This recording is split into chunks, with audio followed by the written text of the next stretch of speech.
بسم الله الرحمن الرحيم. اللهم صل على سيدنا مولانا محمد وعلى آله وصحبه وعلى محمد وبارك وسلم وصل على سيدنا وعلى فایده طالب را باید که در هر لحظه و لمحه در خود خیال کند. د یو سالک لپاره د یو ذاکر لپاره دا باید دي چې په هر لحظه او په هر لمحه کې د خپل ځان سره دا سوچ وکړي که چه چیز از من سرزد شده است، چې زما څخه کوم قسم اعمال او کوم قسم اقوال صادر شوي دي. اگر موافق کتاب و سنن است شکر بجا آرد، که چیرې داسې یو عمل د ده ته صادر شوی یا داسې اقوال یا داسې یو مجلس ته کړی و چې هغه د کتاب او د حدیث سره برابر و، د قرآن او حدیث سره برابر و، شکر بجا آرد باید د الله جل شکر ادا کړي او ووایي چې الهي دا خو ستا توفیق و تا ماته عطا کړي، دا یو نعمت و تا ماته نصیب کړي. و اگر نعوذ بالله منها مخالف قرآن و حدیث است، که خدای نکرده نعوذ بالله د انسان څخه داسې یو خبره وشي یا داسې یو مجلس ته ورشي یا داسې یو حرکت د ده څخه صادر شي چې هغه د قرآن او د حدیث څخه مخالف وي، توبه و استغفار نماید، بیا به دی فورا توبه کاږي او استغفار به وایي. گناه پوشیده را توبه پوشیده و گناه ظاهر را توبه اشکارا کند. که چیرې ګناه پټه شوې وه توبه دې هم پټه وکړي. که دا ګناه داسې ځای کې شوی وه چې بل څوک نه وه په خبر، دی و الله سره خبر وه، نو دا توبه هم بس د ده و د الله جل تر مابین چې د توبه ادا کړي، توبه وکړي، هغه توبه کفایت کوي. او که چیرې ګناه ښکاره ګناه وه، داسې د مجلس و په یو عالم په مخ کې ګناه کړې وه، نو بیا به دا توبه هم دغسې ښکاره کوي او هغه ټولو په مخ کې به دی دا توبه کاږي، خلکو ته به اعلانوي د خپلو توبه. و در توبه کردن درنگ نکند، په توبه کولو کې چې ځنډ نقشه باسي. چرا که کرام کاتبین در نوشتن گناه توقف میکند. الله جل جلاله دون احسان د بندگانو سره کړی دی چې کله انسان ګناه وکړي نو هغه ملایکه علیهم السلام چې د ګناه لیکل کوي، هغه د چپه اوږې ملایکې هغه دستي هغه شی نه نوشته کوي، بلکې هغه معطلي وکړي، ځنډ وکړي، انتظار وکړي، وایي ګوندې خدای د استغفار وایي، ګوندې خدای توبه وکړي، ګوندې خدای یو څه به د الله طرف ته متوجه شي. اگر شخص توبه کند ګناه نمی‌رسد، که چیرې هغه انسان توبه وکړل نو ګناه نمی‌ایسته کوي، و الا می‌نگارن او که نو بیا نویسته کوي. حتی بعضې احادیث مبارکانو کې داسې اشاره شوې ده چې دغه د چپه اوږې ملایکه هم چې هر وار اراده د نوشتې وکړي د راسته اوږې ملایکه یې منع کړي، مې نوشته کړي، تا ودرېږي، ګوندې خدای دا سړی استغفار ووایي. بیا وایي معطل اوسي، معطل حتی در مازدیګر د وخته پورې وایي معطل شي. د مازدیګر په وخت کې که چیرې د خپل ذکر او استغفار شروع کړي، بس وایي هغه ګناه ختمه شي، او که نه کوي شروع بیا نو هغه مجبوره شي او نوشته کړي. نو وایي د توبې کولو او د استغفار ویلو په باره کې به هېڅ ځنډ نه کوئ. او بله فایده هم ډېره مبارکه فایده ده، بدان که از کثرت مراقبه که آن عبارت از نگهبانی دل از خواطر و انتظار فیض الهی است، در نسبت باطن عمق و قوت پیدا شده. کله چې انسان د ذکرونه د هغه شغلونه د نقشبندي مبارکې خو دا څو قسمه دي. یو مراقبه کول دي چې انسان بس دغه شي سوچ کوي چې فیض را روان دی، هغه د خپل د مراقبې نیت وتړي او بیا دا سوچ کوي دا فیض را روان دی، یا په زړه کې تویږي یا په روح کې تویږي. دې وخت انسان نه ذکر کوي نه په رابطه په هېڅ نه یخته، فقط دغه د فیض راتلو ته منتظر چې دې ته مراقبه وایي. دغه مراقبه چې انسان ډېره کوي دا د انسان په باطني نسبت کې، یعنی د انسان په هغه باطني حالاتو کې ډېر غټ قوت پیدا کېږي او ډېر د حالات عمیق ژور کېږي، دا د ډېر ژور احساس د سره پیدا کېږي. دی په باطن کې یعنی هغه د ده و اعماقو ته د ده د لطایفو و هغه باطن ته الله جل جلاله دغه فیوزات ورسوي او د ده باطن ډېر قوي باطن جوړ شي. و از کثرت ذکر تحلیل، او کله چې انسان د نفي و د اثبات ذکر ډېر کوي که آن عبارت از نفي هستی خود و هستی جمیع موجودات و اثبات هستی حق تعالی است، چې په نفي اثبات کې انسان د خپل ځان وجود ختم کړي او ټول موجودات و دغه وجود او هستی ختمه کړي او یوازې د الله جل جلاله د هستی اثبات وکړي. با رعایت شروط مقرره، چې هغه ټول شرطونه هم مراعات کړي په هغه ترتیب د نفي اثبات ذکر وکړي فنا و هستی قوي ګرځده بیا د انسان دپاره د فنا مقام او د بقا مقام ژر حاصلېږي که څوک غواړي چې د فنا مقام او د بقا مقام ژر حاصل کړي هغه په نفي اثبات سره ډېر حاصلېږي وعلى كثرة تلاوة قرآن مجيد نورانيت وصفاء او که انسان تلاوت د قرآن ډېر کوه نو انسان باندې انوار بیخي ډېر غالبه کېږي بیخي ډېر انوار به درته روان وي او په دې کې صفایي ډېره راځي هغه نفساني اخلاق او بشري اخلاق هغه د مابین ځي او صفایي د باطن په دې کې ډېره راځي وعز كثرة استغفار ونماز تضرع ونياز او کله چې انسان استغفار ډېر وایي او لمونځ ډېر کوي بیا په انسان کې عاجزي ډېر راسي او مناجات د الله جل جلاله سره د دغه مناجات په خوند باندې پوه سي بکا باندې غالبه سي ژاړي ډېر او په انسان کې عاجزي ډېر زیات راسي وعز كثرة درود منامات و واقعات عجیبه ظاهر شوه ده کله چې انسان درود شریف ډېر وایي ذاکرین نو د هغو دپاره بیا خوبونه ښه خوبونه بیا ویني او ډېر عجیبه واقعات په ذکر کې ورته معلومېږي په ذکر کې قسم کشف په دته کېږي او قسم مکشوفات په دته راځي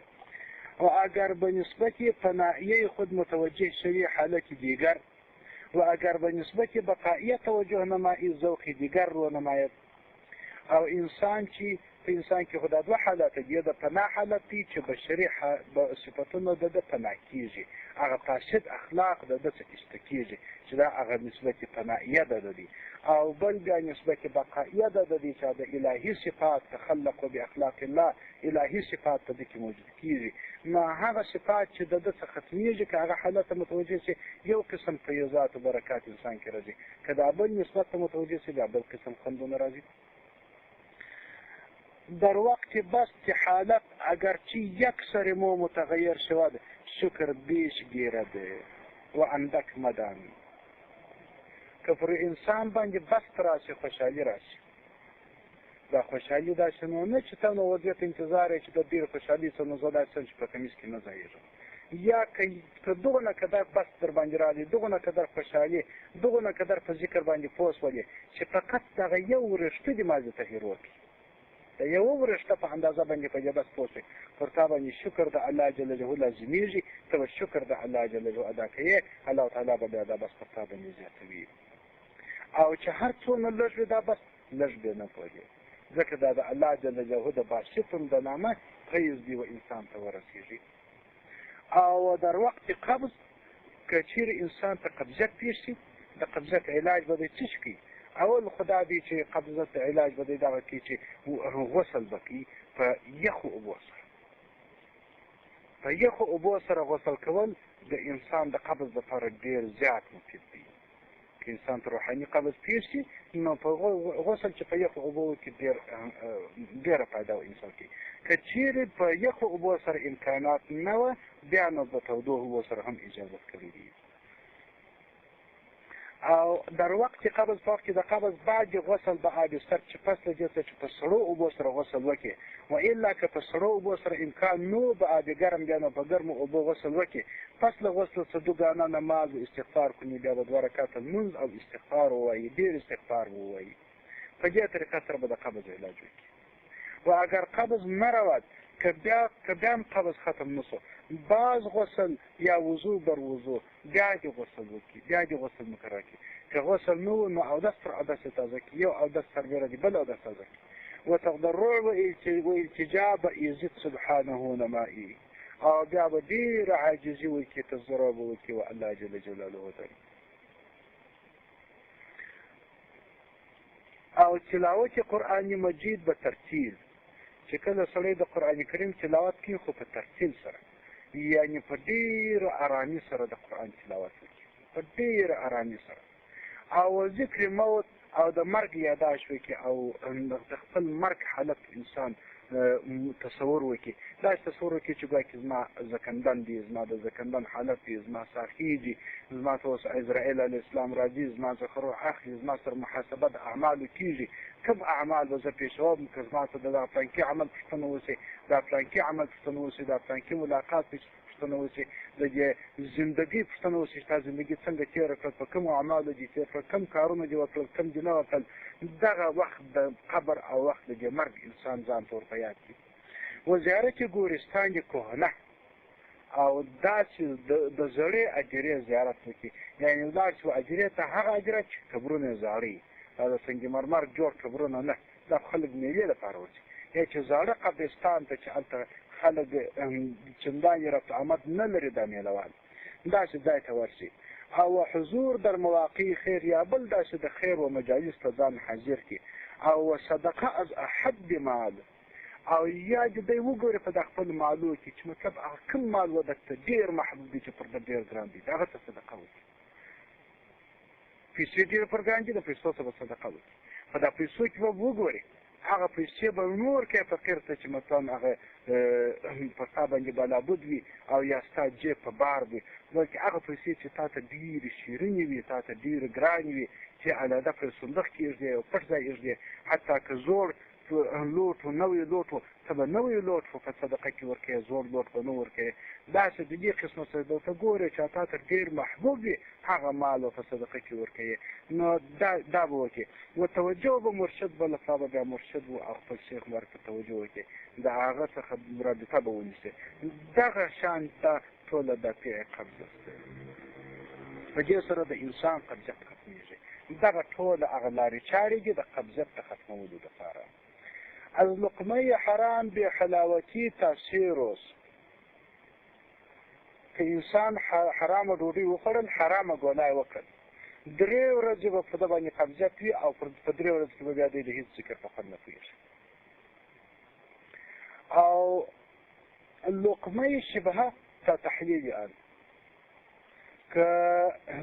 که داسې ګوله ډوډۍ وخوړل چې هغه اشتباهي وه د هغې حرام و حلال نه و معلوم ته پکې شبهناکه وي چې دا به اوس په شریعت کې جواز ولري که نه ولري هغه بیا پر انسان قبضت راځي او بیا حلاوتي او بیا خوندي راځي تر هغه وخته پورې چې دا تحلیلیږي چې دا په نس کې حل کېږي دغه ګوله ډوډۍ ته هضمېږي تر هغه ساعته پورې پر انسان باندې قبضت کوي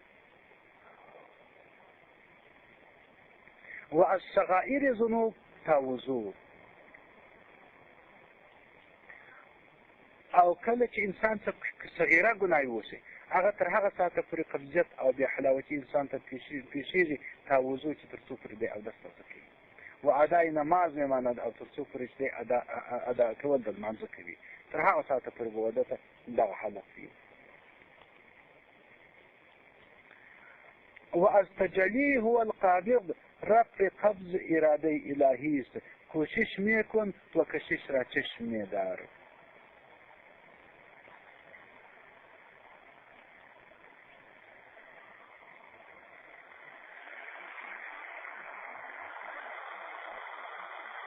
او کله کله داسې پېښې چې انسان نه ګناهګونې شوي وي نه ګوله حرامه خوړلې نه بل مشکل هېڅ شی نه یې ورته پېښه فقط الله جل جلاله د هو القابض د قابض جل جلاله د نامه کوم فیض او دغه اثر و انسان ته ورسېږي او بیا پر انسان باندې قبض راشي په دې وخت کې نو بیا د رفع د قبض چې ده د قبض ایسته کېدل دا د الله جل جلاله په اراده سره کېږي بیا نو د انسان کوشش کوي خو کوشش یې بیا نتیجه نه ورکوي خو په هر صورت دی به خپل کوشش کوي او دا امید به لري چې الله یې به آخر خوشحایي راولي الله یې به آخر دا قبضیت په بخت باندې را بدل کړي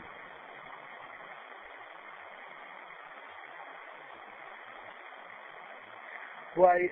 نو د شاعر شعر ویلی وای عاشق کی شد که یار به حالش نظر نکرد ای خواجه درد نیست وگرنه طبیب هست څوک عاشق سوی دی پر الله جل جلاله باندې څوک عاشق سوی دی پر یو معشوق باندې چې د ده معشوقې اخر وده په نظر نه دی کړی او د ده معشوقې د ده سره مینه محبت نه دی کړی داسې عاشق ته په دنیا کې راوښیي چې څوک دې عاشق وي او د ده معشوقې دي د ده سره هېڅ محبت نه وي کړی نو که چیرې ته رښتیا د الله جل جلاله عاشق یې او د الله جل سره دې عشق کړي خامخا به الله جل جلاله ستا پر حال باندې نظر کوي خامخا به الله جل جلاله خپل احسانونه تا ته نصیب کوي ای خواجه درد نیست ای خواجه ای محترمه درد نسته وگرنه طبیب هست کنیه طبیبان ستا درد نه دی پیدا شوی ځکه اوس موږ ته طبیب نه دی معلوم که چېرې درد پیدا شي د څه طبیبان پیدا کېږي او د څه ملهم پیدا کېږي دا په موږ کې درد نه دی راغلی زموږ په زړو کې درد نه دی راغلی په سینو کې مو درد نشته که زموږ په سینو کې د محبت او د عشق درد پیدا شي د الله جل جلاله د مینې او د محبت درد په موږ کې پیدا شي حتما به الله جل جلاله زموږ دپاره شافي او کافي ګرځي هغه به زموږ طبیب جوړېږي هغه به زموږ د طریقې ذریعه ګرځي خو په موږ کې درد نشته که نه خامخا د هر شي دپاره علاج شته او د هر شي دپاره چاره خدای تعالی ورکوي رسوي فائده هر که را ضبط اوقات به دوام ذکر و وظائف عبودیت و قناعت بلا بد معاش نیست و از خدا غیر خدا سبحانه میخواد در راه خدا ناقص است هر چا لره چې ضبط اوقاتو په دوام ذکر سره نه وي هر چا چې خپل تقسیم اوقات خپل ذکر دپاره نه جوړ کړي او وظائف عبودیت خپل د بندګۍ د وظیفو دپاره تقسیم اوقات نه جوړ کړي او قناعت بلا بد معاش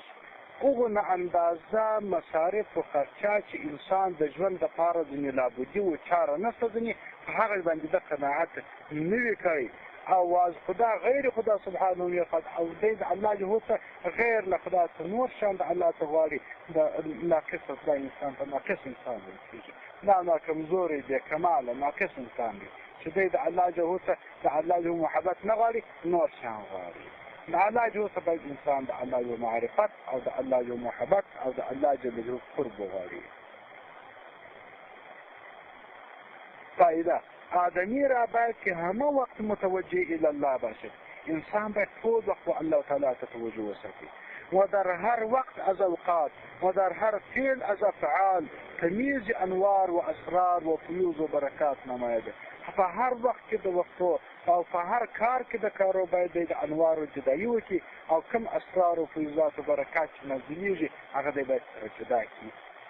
مثلا چون نماز خوانه چې کله لمونځ کې خیال کنه دا خیال به کوي چې انوار و برکات په چی کیفیت نه چې در لمانځه انوار په څه رقم باندې راځي او په لمانځه کې کوم قسم انوار راځي او په څه ترتیب باندې راځي و به وقت خواندن قرآن مجید به چی طور میایم چې قرآن شریف وایم کوم قسم انوار راځي او پر څه شکل باندې راځي و به خواندن درود چی فیض میآید چې کله زه درود شریف وایم نو کوم قسم فیضات راځي و به تحلیل لسانی چی برکات تصویږي او کله چې زه په ژبه باندې د کلمې شریف ذکر کوم کوم قسم برکتونه راځي و از مطالعه احادیث چی اسرار منکشف میشود کله چې د حدیث مبارکانو کتاب ګورې یا هغه درس کې نو کوم اسرار تاته منکشف کېږي کوم اسرار تاته راځي و بر همین نهج خیال مضرات نماید او د هغه قسم دی باید مضر و شامل ته هم ورپام وي از منهیات و شبهات مثلا از لقمه شبهات چی ظلمت آمده چې کله ته شبهناکه ګوله ډوډۍ وخورې ته باید په ځان پوه شې چې کوم قسم تاریکه ستا و سینې ته راده و از غیبت چی ضرر به باطن رسیده او چې کله غیبت وکړې نو ته باید پوه شې فورا په ځان باندې چې زما باطن ته کوم قسم ضرر ورسېدي و از دروغ چی ظلمت بر دل آمده او کله چې انسان دروغ وایي نو کوم تاریکي د انسان و زړه ته رسېږي على هذا القياس از جميع مناهي ضرر خود فهمد و احتراز نمود او پر دې قسم باندې هر څه شان چې الله تعالی منع کړي دي هغه ته باید ستا خیال وي او په هغه باندې باید پوه شې چې څونه ضرر پکې کېدي او څنګه باید د ځان باندې وساتم انسان باید په غفلت کې وخت تېر نه کړي انسان باید په دغه ټولو شیانو ته متوجه وي د هر شي په انوارو او په هغه برکاتو باندې که معاینه نه وي نو وجداني باید دی پوه شي چې مطلب دغه شی تېر شو او دغه شی هېڅ شو انسان باید هر شي ته حساس واوسي هر شي ته متوجه واوسي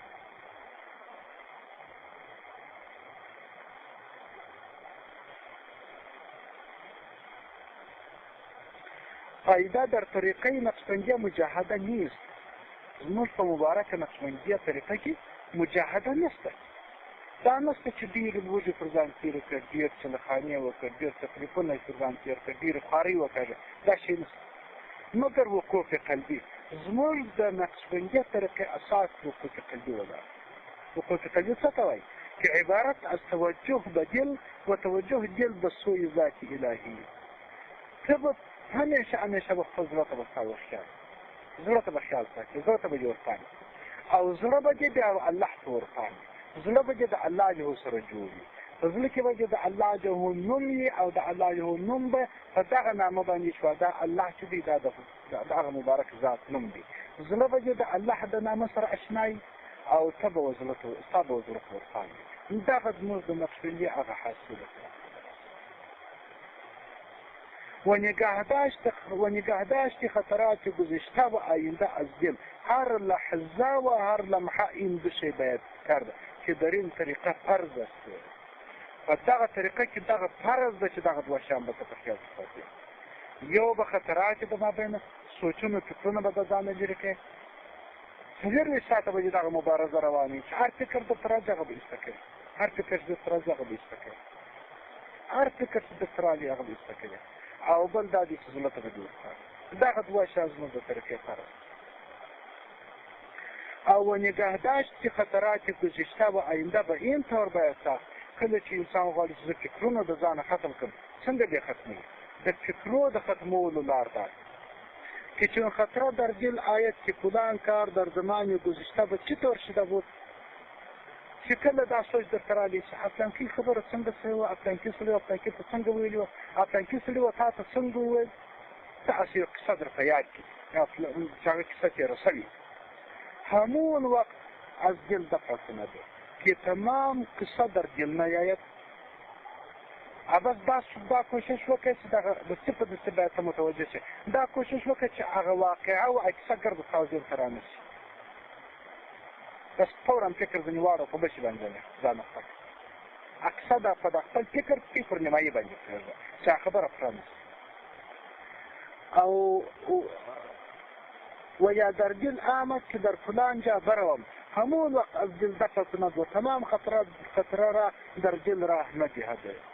که د فضله کې دا راغله چې ته ودرې افغانکي ځای ته تللی وای د افغانکي سړي سره ملاقات کړی وای داسې ورته ویلي وای دغه چې خبره په ذهن کې درته راغله چې وینې هغه خیر ضروري کار و بس فورا یې د ځان ته دفع کوه دغه سوچ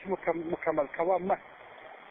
داسې مکمل سوچ مه کوئ زه به افغانکي سړي ته داسې به ورتم افغانکي موټر کې ورتورسم داسې به ورخوایم هغه به داسې راته وایي اخر به مې داسې دا خبره په دا خپل ځای کې پوره کوه مه پر نیمه یې پرېږده په بل څه ځای مخته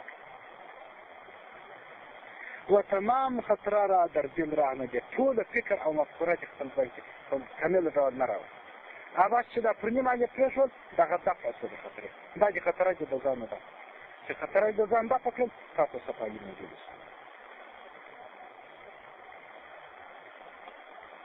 مثلا خطره این بود داشت یه فکر درته پیش شو که من فلان جا بروم چې فلانکي ځای ته ولاړ شم و در اینجا این چنین کار کنم او هلته به داسې کار وکړم و در آن کار این منفعت است کار که خدا ګټې شته ابتداء دفع کند دواره جلو دفع کړي دغه سوچ دې ګرده په ځان کې نه راولي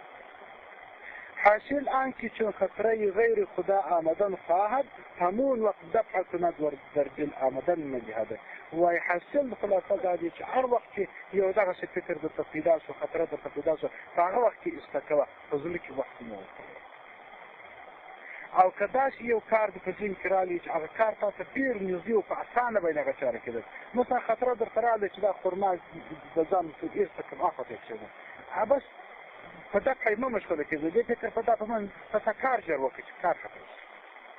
په دا خپل زړه کې په دغه دنیوي کارو باندې ځان مشغول کوه کوه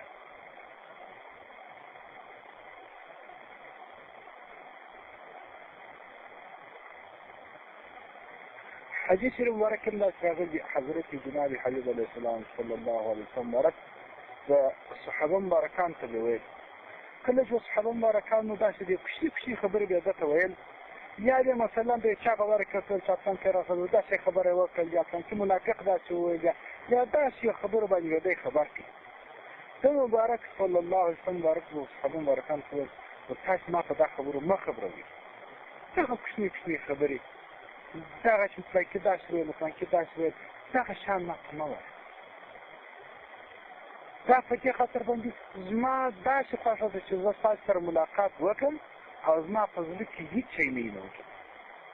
زما په زړه کې مکمله صفایي نه دغه چې زه بیا ملاقات کوم او یو ته مې درد راغلی یو ته مې خوا بده شوي یو ته مې په ذهن کې دا شی چې دا خو مې دغسې ویلي دي او بیا ورته وایم یا هغه شی دغه شی دي د هغه صفایي د وخت د انسانانو د مابین زه دغسې غواړم چې زه ستاسو سره داسې ملاقات وکړم چې هغه مکمل صفا ملاقات هېڅ شی نه دغسې شیان ماته مه وایه. او همیشه مشایخ مبارکان هم داسې د خپلو سالکین دوستان کوي چې دغسې یو جزي خبرې چې هغه په دغه ارزښت نه لري چې هغه فکر ډېر بندوي مګر هلته ګټه دونه نه وي دغسې خبرې اته مه کوئ. دا به د همیشه به مشایخ مبارکان وایي. ولې دا د مشایخ مبارکانو اکثره وخت د دوی دا ذهن بیا ډېر کوچنی جوړ شي. دا د دنیوي انسانان خو د دنیا د کارو سره ډېر ولسې ډېر لوی خبرې بیا دوی ته اسانه او دا مشایخ مبارکان خو چونکې د دې ټول توجه هغه طرف ته ده دوی ته بیا دا د دنیا خبرې ډېرې او معمولي خبره دوی ته ډېره غټه خبره معلومېږي. ولې غټوالی دغه وي چې د ده هلته وخت ورخراب شي. هغه په خپل ځای کې هغه غټه خبره دی کوچني خو د ده وخت ورخرابوي. نو په دا خطر باندې ده دپاره بیا ډېره ستړې پېښېږي نو ده به ورته په دغه شي باندې نامخه